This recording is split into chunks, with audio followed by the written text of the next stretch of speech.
Hey everyone, welcome to Royal.T Talks. So today we're going to talk about 3 ways that you can grow or get closer in your relationship with God.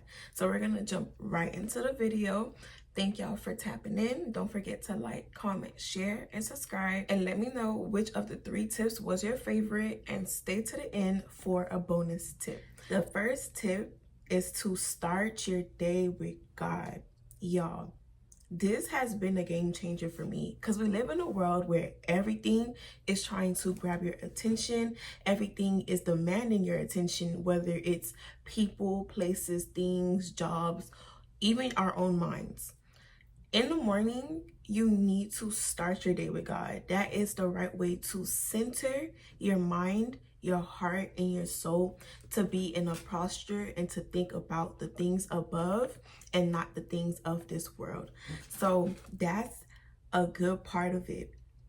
And the way I do this by starting my day with God, or any ways you can do this, is by listening to worship music. Like, just sitting in his presence and having worship music play, meditating on praising him, on his goodness, on his reverence and his truth, centers your mind to the things of God. Also, another way that I start my day with God is by reading a mini devotional. I have like a 365-day devotional.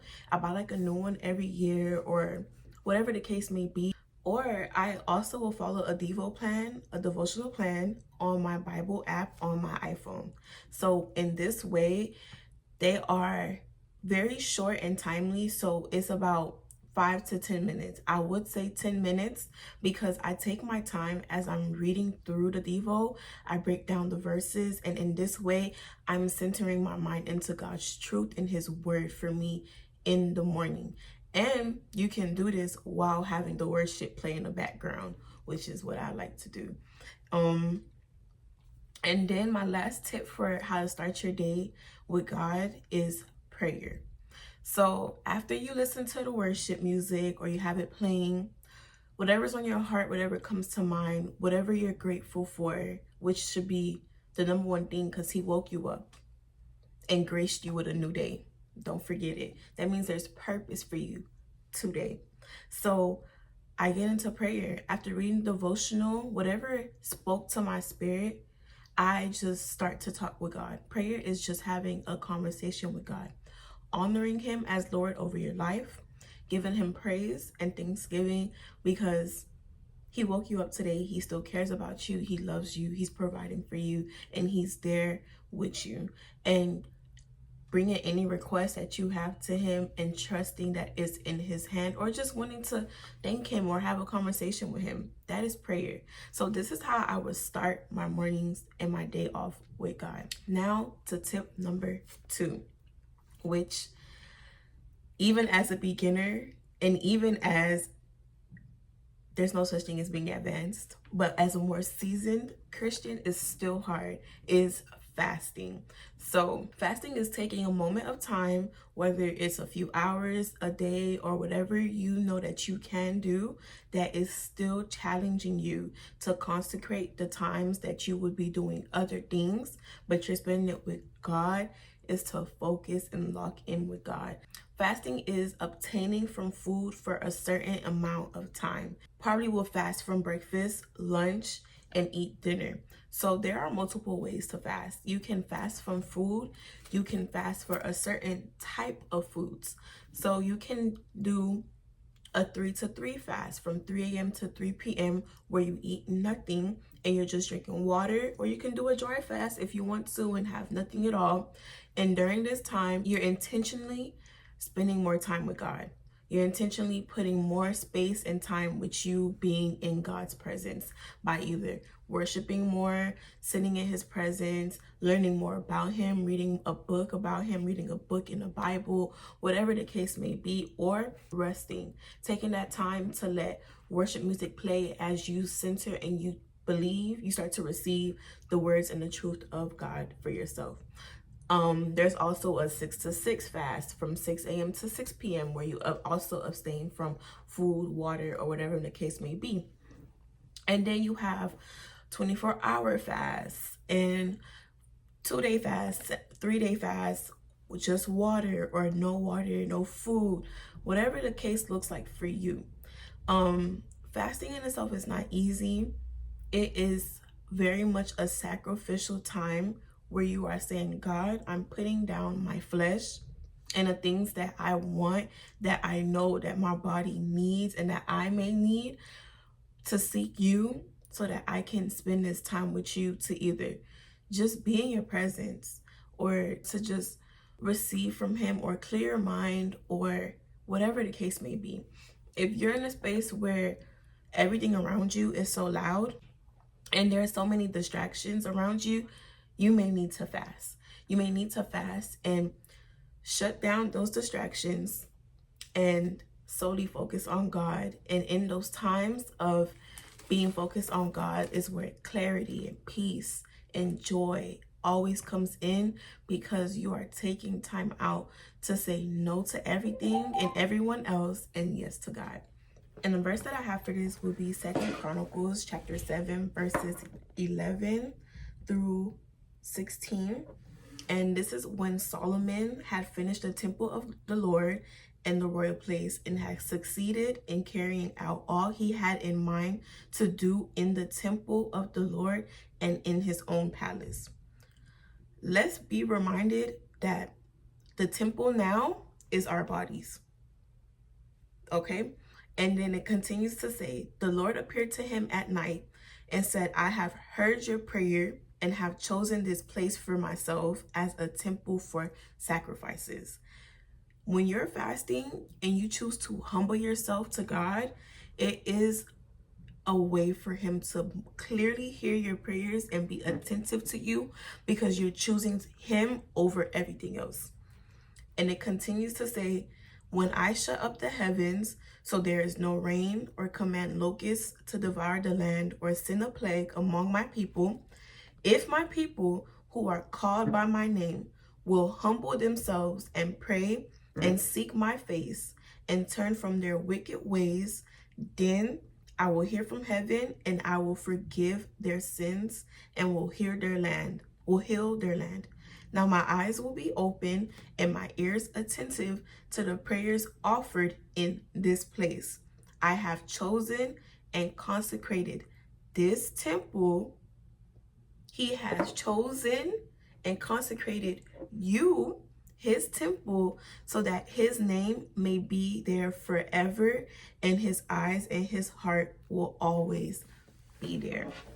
So sometimes people can get fasting misconstrued with seeking out for God's hands and the miracles that he can do in their lives. Not to say God is not going to do a miracle for you or doesn't know what you need, but that shouldn't be the reason or the sole focus of your fast.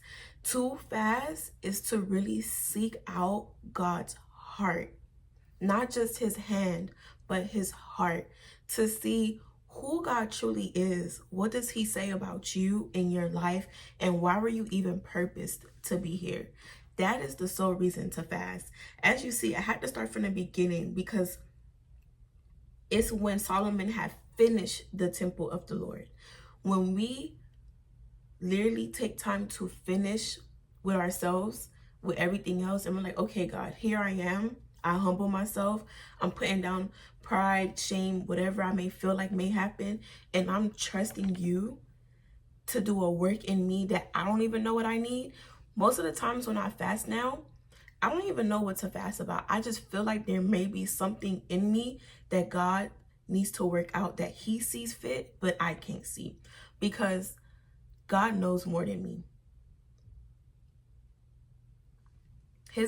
God's understanding is not my understanding. So the things that I see in the natural, of the basic things of, oh God, I may need a resource, I need financial breakthrough, or I need help in my relationships, I need a job, or whatever the case may be, God is working out something so much deeper in me. He's like, but where's your heart in this situation?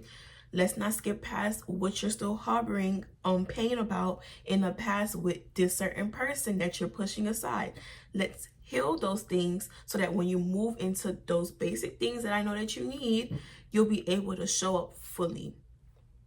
You catch my drift? Okay, cool.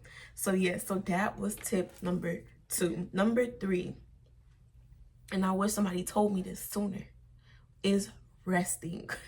Resting in his presence, like truly surrendering and resting in God's presence. Whew. Yeah, that's how it feels. So you literally can just take a moment in time or a day and you just lay and sit and listen to worship music, as I said earlier, and be in his presence. We do not work to receive God's love or the things and the blessings that he has for us. He calls us to rest in him, to rest, to sit in his presence and meditate on every good thing that he has in his truth. As we do these things, our heart starts to shift, our mind starts to shift into the goodness and the things of God. When you are resting, I'm going to go ahead and read Matthew 11, verses 25 and 28 through 30, but we're going to start at 28 and 30. And it says, "Come to me, all who are weary and burdened, and I will give you rest. Take my yoke upon you and learn from me." When you rest in God, you are telling him, Lord, I trust you. It is not by my wisdom, my might, but I'm coming to you to trust that you will work in my life. For I am gentle and humble in heart, and you will find rest for your souls. For my yoke is easy and my burden is light. And then to jump up to verse 25, it says, "At this time Jesus said, I praise you, Father, Lord of heaven and earth, because you have hidden these things from the wise and learned and revealed them to the little children. Yes, Father, for this is what you were pleased to do." When you are resting in God, and this also ties in with fasting, because you're choosing to take this time to slow down from what you're used to doing and to slow down in his presence and rest in him. So when you're doing these things, you no longer are acting out of self-ambition and self-righteousness, but you're telling God, I'm coming to you as your child, as these little children.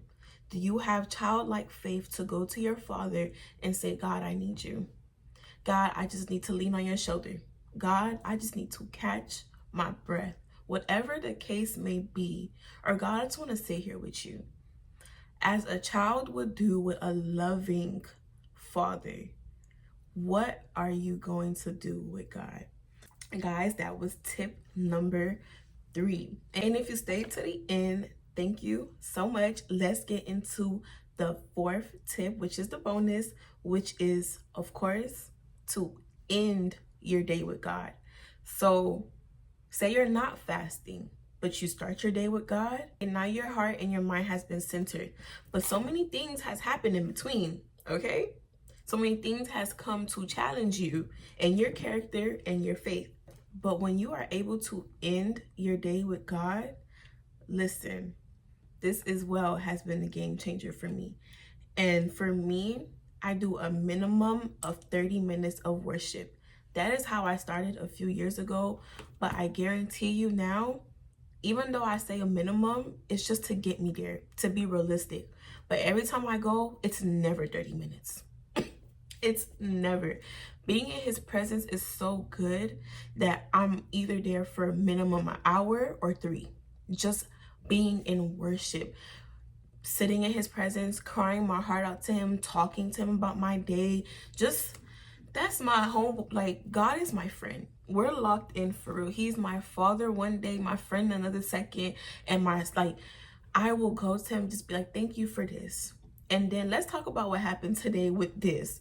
Or what was that about? And then he starts to talk to me. He's like, yeah, you know how you went off on that person or how you wanted to? It's not really them that you wanted to go off on. You know that situation you had with such and such? Yeah, you need to forgive. And I'll be like, why are you clocking my tea? Like, what is that about? But in his presence, it is so good because he also brings to the forefront of your mind things to actually pray about, things to heal. In the secret place with God is where he does his big one. He is here healing your heart and the voids and the wounds, and he is covering it. And he is only doing it as you seek him. He is such a gentleman that he waits till you come to him to be like, hey, I love being in your presence. I love when I talk to you. It's just such a refreshment to my soul and my mind and my spirit. Let's talk about it. That is when God does his works. And that is what you call a breakthrough. A breakthrough is not all these tangible and materialistic things that he does when it's big. Those are good, but a breakthrough is when God can shift your mindset from lack to abundance, from unforgiveness to forgiveness, and you are truly in a posture of humility where you really accept and receive why he is doing this in you. And the verse that I have for this is Psalms 28 verses 6-7. It says, "Praise be to the Lord, for he has heard my cry for mercy. The Lord is my strength and my shield. My heart trusts in him, and he helps me. My heart leaps for joy, and with my song I praise him." Every time I get in a worship session with God, listen, I leave out of there with the most high strength and an unspeakable joy that I can't even explain. Most of the times, especially in seasons of trial, when I worship God, he speaks to the broken places in my heart where I now have enough faith and joy to move into the next moment and the next day. Do not give up on God. Do not give up on seeking God. In this walk, it will be hard, but always remember there are ways to get closer to him because he cares for you. Do not try to do this life alone. Like, he's not calling you to be this strong soldier and mighty soldier in the kingdom. He is calling you to be his child, to let him guide you into the secret things and places that he has hidden from you way before time. His ways are really not our ways in this world. You will literally go to God about a thing and he will give you revelation about things that you were struggling with before times, and then he'll give it to you times 10. And now you just went from lack to abundance. So guys, these are the tips that I have for seeking God and how to get closer with God. If you made it to the end of the video, thank y'all so much for tuning in, and let me know what tips really helped y'all out. Try them for 30 days. Put yourself on a challenge of seeking God. Try either one of these for 30 days. If it's 30 days of fasting and you break your fast at 12, 1, 3 o'clock, 4, 5, or trying to intentionally start your day off in the morning with God and at night with God, no matter what happens, no matter the amount of time you do it, try it for 30 days. And you will see that even in the hard days, God was carrying you through. So thank y'all so much for tuning in. Don't forget to like, comment, share, and subscribe. And I hope you have a good one. Bye.